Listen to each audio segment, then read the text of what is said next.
So மகர ராசி உங்களுக்கு என்ன மாற்றங்கள் நடக்கும் அப்படின்றத பார்க்கும்போது நீங்கள் நிறைய அடிக்ஷனான விஷயங்களை சார்ந்து போவீங்க. அடிக்ஷன்ற போது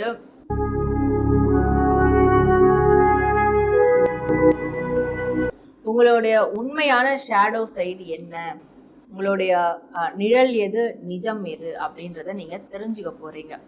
ஸோ அப்போ அந்த ஷேடோ மாதிரியான விஷயங்களை எல்லாமே விட்டுட்டு நிஜத்துக்குள்ள வர போறீங்க.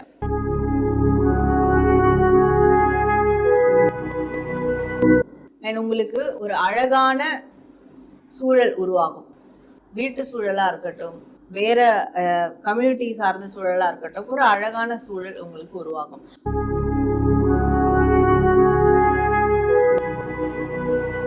ஸோ அதெல்லாம் ஒரு தவிப்பா மனசுல இருந்திருக்கும். அதுவும் ஒரு விதமான கோபமா இருக்கும், இல்லை ஒரு விதமான ஒரு விரக்தியா இருக்கும். அதுல இருந்துலாம் ரிலீஸ் ஆவீங்க. ஏன்னா அவங்களெல்லாம் மன்னிச்சிருவீங்க.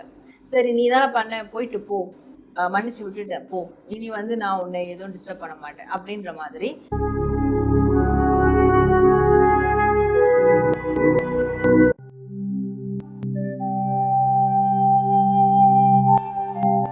பொதுவாவே இந்த பிரபஞ்சத்துல நம்ம வாழ்க்கையில நடக்கக்கூடிய, நடந்துகிட்டு இருக்க, இல்ல நடக்க போற எல்லா விதமான காரியங்களையும், எல்லா விதமான அதிசயங்களும் இந்த பிரபஞ்சத்துல புதஞ்சு கிடைக்கும். அந்த புதஞ்சு கிடக்கிறத நாம திருப்பி எடுத்து அதற்கான ஒரு வழிகாட்டுதலை எடுக்கிறது தான் அகாஷிக் கைடன்ஸ் அப்படின்னு சொல்லக்கூடிய ஒண்ணு. அப்போ நம்ம லைஃப்ல நடக்கக்கூடிய மாற்றங்களும் கண்டிப்பா இந்த பிரபஞ்சத்தோட கலந்திருக்கும். இந்த பிரபஞ்சத்துக்கு அது தெரிஞ்சிருக்கும். அப்படி இந்த பிரபஞ்சத்துல என்ன விஷயங்கள் தெரிஞ்சிருக்கு அப்படின்றது தான் நாம ஆகாஷிக் கைடன்ஸ் மூலயமா நம்ம எடுக்க போறோம். அதுவும் ஒரு ராசியின் அடிப்படையில. அப்போ உங்க ராசிக்கு இந்த பிரபஞ்சத்துல என்ன மாதிரியான மாற்றங்கள்லாம் வரும்னு சொல்லிட்டு புதஞ்சு இருக்கோ அதை நம்ம ஆகாஷிக் கைடன்ஸ் மூலயமா அந்த எனர்ஜியில நாம எடுத்து நான் உங்களுக்கு இன்னைக்கு உங்க ராசிக்கு வரக்கூடிய அடுத்து மிகப்பெரிய மாற்றங்கள் என்னெல்லாம் நிகழ இருக்கு அப்படின்றதுதான் நான் உங்களுக்கு சொல்ல போறேன். ஸோ இதை தெரிஞ்சுக்கிறதால நீங்க அடுத்து எல்லா விஷயத்திலும் நீங்க தயார் நிலையில இருக்கலாம். இப்போ வாழ்க்கையில விரக்தி நிலையில நீங்க இருந்தா கூட உங்களுக்கு அப்படி பெரிய நல்ல மாற்றம் வரப்போகுதுன்னா அதை பேஸ் பண்ணி நீங்க வரக்கூடிய நாட்கள்ல ஒரு பாசிட்டிவான சேஞ்சஸ்க்கு நீங்க ரெடியா இருக்கலாம். அப்போ உங்க ராசிக்கு என்ன மாதிரியான பெரிய மாற்றங்கள், ஷிஃப்ட் எல்லாம் நடக்க போகுது, இந்த பிரபஞ்சத்துல அப்படி என்ன புதஞ்சிருக்கு, அது என்ன அப்படின்றத நாம இப்ப பார்க்கலாம். பிஃபோர் தட் நான் உங்கள் Sara, tarot card reader and spiritual healer. So இது மாதிரியான பர்சனலான ஒரு கைடன்ஸ் உங்களுக்கு வேணும்னா டிஸ்பிளே திரு வாட்ஸ்அப் நம்பருக்கு நீங்க என்ன காண்டாக்ட் பண்ணி அப்பாயின்மெண்ட் எடுத்து உங்களுக்கான சர்வீஸ் எடுத்துக்கலாம். மாதம் வரக்கூடிய பௌர்ணமி ஹீலிங்ல நீங்க கண்டக்ட் பண்ணோம்னா இதே வாட்ஸ்அப் நம்பருக்கு எனக்கு நீங்க மெசேஜ் பண்ணி அடுத்த மாதம் வரக்கூடிய பௌர்ணமி ஹீலிங்க்கு கூட நீங்க புக் பண்ணி வச்சுக்கலாம். அண்ட் உங்களுக்கு ஹீலிங் தெரப்பி வேணும்னாலும் நீங்க இதே டிஸ்பிளே இருக்கிற வாட்ஸ்அப் நம்பருக்கு என்ன காண்டாக்ட் பண்ணி உங்களுக்கு தேவையான ஹீலிங் தெரப்பியை நீங்க தாராளமா எடுத்துக்கலாம். ஸோ இந்த பதிவை நீங்க கிளைம் பண்ற விதமா கமெண்ட் செக்ஷன்ல ஐ ரிசீவ் மை சேஞ்சஸ், நான் எனது மாற்றத்தை ஏற்கிறேன் அப்படின்னு டைப் பண்ணி உங்களுடைய வேண்டுதல்கள் எதுவாக இருந்தாலும் கமெண்ட் பண்ணுங்க. நம்ம சேனலை லைக் பண்ணுங்க, ஷேர் பண்ணுங்க, சப்ஸ்கிரைப் பண்ணி பெல் ஐக்கானை கிளிக் பண்ணிக்கோங்க. இப்போ உங்க ராசிக்கான சேஞ்சஸ் என்னெல்லாம் வரப்போகுது அப்படின்றத நம்ம தெரிஞ்சுக்கலாம்.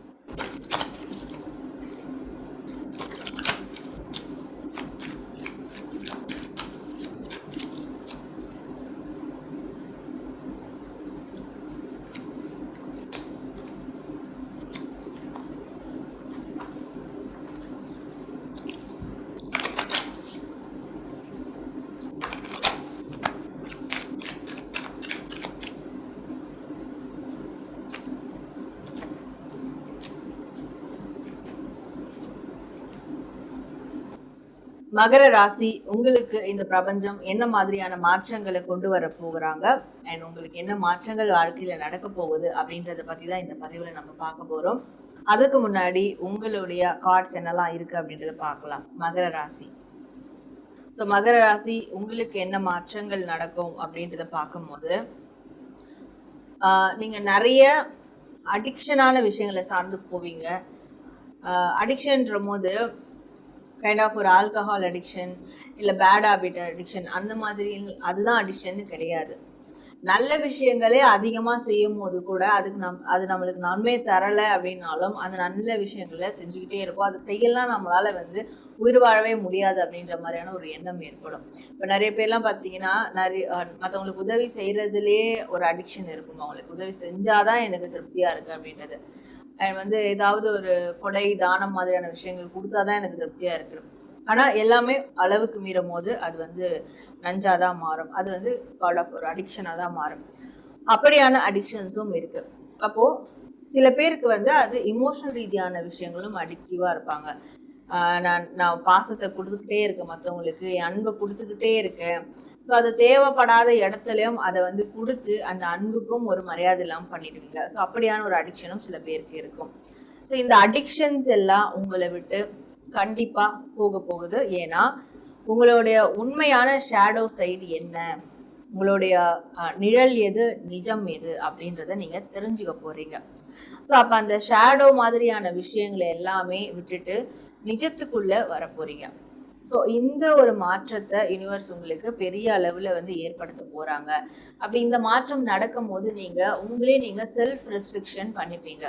நம்ம இதை தான் செய்யணும், இதை செய்யக்கூடாது, இந்த மாதிரியான விஷயங்கள் எல்லாம் ஃபாலோ பண்ணணும், இதெல்லாம் நம்ம நடைமுறைப்படுத்தணும், இதெல்லாம் இவ்வளவுதான் லிமிட் அப்படின்ற மாதிரி உங்களுக்கே நீங்க செல்ஃப் ரெஸ்ட்ரிக்ஷனை வைக்க ஆரம்பிப்பீங்க.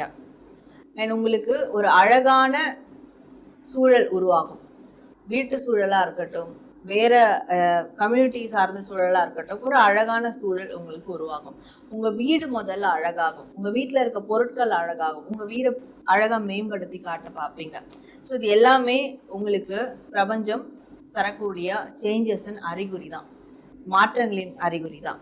இது எல்லாம் பண்ண ஆரம்பிப்பீங்க. நான் உங்களை நிறைய பேர் ஏமாத்திருப்பாங்க, நிறைய ஹர்ட் பண்ணியிருப்பாங்க, நிறைய பேர் காயப்படுத்தியிருப்பாங்க. ஸோ அதெல்லாம் ஒரு தவிப்பா மனசுல இருந்திருக்கும்.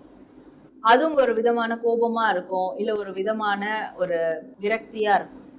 அதுல இருந்துலாம் ரிலீஸ் ஆவீங்க. ஏன்னா அவங்களெல்லாம் மன்னிச்சிருவீங்க. சரி, நீ தானே பண்ண, போயிட்டு போ, மன்னிச்சு விட்டுட்டேன் போ, இனி நான் உன்னை எதுவும் டிஸ்டர்ப் பண்ண மாட்டேன் அப்படின்ற மாதிரி ஃபர்கிவ் பண்ண ஆரம்பிச்சிருவீங்க. இதுவும் மாற்றத்திற்கான அறிகுறி தான். அண்ட் அகைன் அவங்க கிட்டயும் ஒரு பவுண்டரிஸை செட் பண்ண ஆரம்பிப்பீங்க. இனிமே மனிதர்கள்கிட்டயும் சில விஷயங்கள்லயும் நம்ம இதுதான் லிமிட்னு எடுத்து வைக்கணும், இந்த லிமிட்ல தான் நம்ம இருக்கணும். ஸோ உங்களுக்கான அந்த வரையறை, உங்களுக்கான அந்த எல்லையை புதுப்பிச்சுப்பீங்க. இதுவும் உங்களுக்கு மாற்றத்திற்கான அறிகுறியா தான் உங்களுக்கு தென்படும். ஏன்னா யூனிவர்ஸ் அப்படிதான் உங்களுக்கு மாற்றத்தை கொடுப்பாங்க.